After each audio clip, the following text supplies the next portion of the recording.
বিয়ে করলেই বাড়বে বেতন, মিলবে ছুটি। গত ৩ দশকে রেকর্ড সংখ্যক বিয়ের হার কমছে চীনে। এর ফলে ব্যাপক জনসংখ্যা হ্রাস পেয়েছে দেশটিতে। তাই তরুণদের বিয়েতে উৎসাহিত করতে দেশের ২০টি শহরে নিউ এজ একটি পাইলট প্রকল্প চালু করতে যাচ্ছে চীন সরকার। এর আওতায় সদ্য বিবাহিত যুগলদের অতিরিক্ত বেতন ও ছুটি দেওয়ার পরিকল্পনা করা হয়েছে। এক প্রতিবেদনে এমনটি জানিয়েছে সংবাদ মাধ্যম CNN। বিশেষজ্ঞরা বলছেন, ধনী হওয়ার আগে বার্ধক্যদের দেশে পরিণত হবে চীন।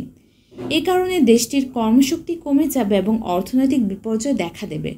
এমতো অবস্থায় তরুণদের বিয়ে করতে উৎসাহিত করতে দেশের ২০টি শহরে নিউ এজ একটি পাইলট প্রকল্প চালু করতে যাচ্ছে চীন সরকার। এর আওতায় সদ্য বিবাহিত যুগলদের অতিরিক্ত বেতন ও ছুটি দেওয়ার পরিকল্পনা করা হয়েছে। ২০২২ সালে চীনের ইতিহাসে সবচেয়ে কম সংখ্যক বিয়ের রেকর্ড পাওয়া যায়। গত বছর দেশটিতে সবচেয়ে কম সংখ্যক দম্পতি বিবাহ বন্ধনে আবদ্ধের কারণে দেশটির জন্মহার হ্রাস পেতে শুরু করেছে। চীন সরকারের উদ্বেগ প্রকাশ করেছে চীন সরকার। প্রতিবেদনে বলা হয়েছে, বিগত ১ দশকে চীনে বিয়ের হার কমে আসছে। কমতে কমতে ২০২২ সালে সর্বনিম্ন পর্যায়ে এসে পৌঁছেছে দেশটির বিবাহ সংখ্যা। ধারণা করা হচ্ছে এই ঘটনার অন্যতম কারণ হচ্ছে শুক্রবার ৯ জুন চীনের বেসামরিক বিষয়ক মন্ত্রণালয় জানায়, ২০২২ সালে চীনে মাত্র ৬,৮৩৩ দম্পতি বিয়ে ও নিবন্ধন করেছেন, যা আগের বছর অর্থাৎ ২০২১ সালের চেয়ে প্রায় ৮ লাখ কম।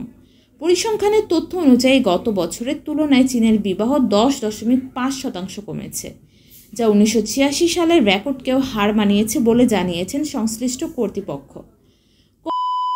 চীনের লকডাউনের সময় বেশ কিছু বিধিনিষেধ জারি করা হয়, ফলে কমতে থাকে বিয়ে ও জন্মের হার, আর সে কারণে বিপর্যয়ের সম্মুখীন হবে বলে ধারণা করছে দেশটির বেসামরিক বিষয়ক মন্ত্রণালয়। পরিসংখ্যানে দেখা যায়, ২০১৩ সালে চীনের রেকর্ড সংখ্যক বিয়ে হয়। ১৩ মিলিয়নেরও বেশি দম্পতি বিয়ে করেন, যা ২০২২ সালে বিয়ের সংখ্যার প্রায় দ্বিগুণ।